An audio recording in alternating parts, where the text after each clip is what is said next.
মুক্তি পাবো বন্ধু, তুই আমার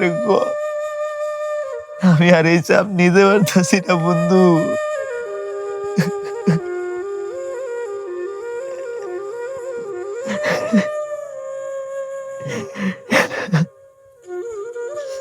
বন্ধু, তুই আমার আত্মাটাতে ডাকতোস না, আমি ভাবছি তুই কোনো খুশি সংবাদ দিবি, কিন্তু বন্ধু তোর ভিতরে যে আজকে এত কষ্ট হবে বন্ধু, এটা আমি না বুঝতে পারি নাই।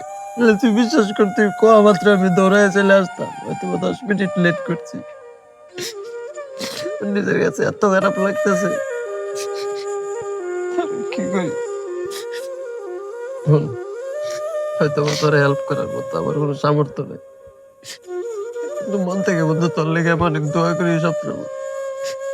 কারণ একটা বন্ধুর এত কষ্ট কেমনে দেয় গো। আমি কেমনে বুঝাই, একটা দায়িত্ববান পুরুষ, একটা মধ্যবিত্ত পুরুষ ফ্যামিলির জন্য কি পরিমাণ কষ্ট করে, দিন শেষে কেউ বুঝে না, তাদের কেউ না।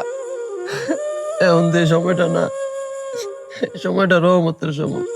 এই সময়টা আল্লাহ প্রথম আসমানে আইসা তার বান্দাদের ডাকে, বান্দা উঠ উঠ, তোর কি সমস্যা, তুই আমার খুদার কসম আজকে আমি নিজের জন্য কিচ্ছু যাবো না বন্ধু।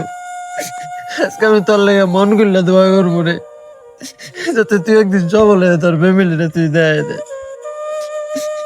আর আমার বিশ্বাস আছে, কেন জানোস? কারণ কারণ তুই অনেক পরিশ্রমী। আমি তোর দেখতে চিনি বন্ধু, আমি তোর অনেক আগে থেকে চিনি। তুই অনেক পরিশ্রমী, তোর এই পরিশ্রম কোনো পিতা যাবো না। চল আজকে এই কান্না এখানে না, আজকে আমরা তার যতে কান্না করবো। চল যা উঠ। বন্ধু, আজকে তাহাজ্জুদে আল্লাহর কাছে একটা জিনিসই চাবো, আমার মতো মধ্যবিত্ত যারা এখনো পর্যন্ত ঘুমাইতে পারে নাই, আল্লাহ যাতে তাদের সবাই ফ্যামিলিরে খুশি রাখার সামর্থ্য দেয়।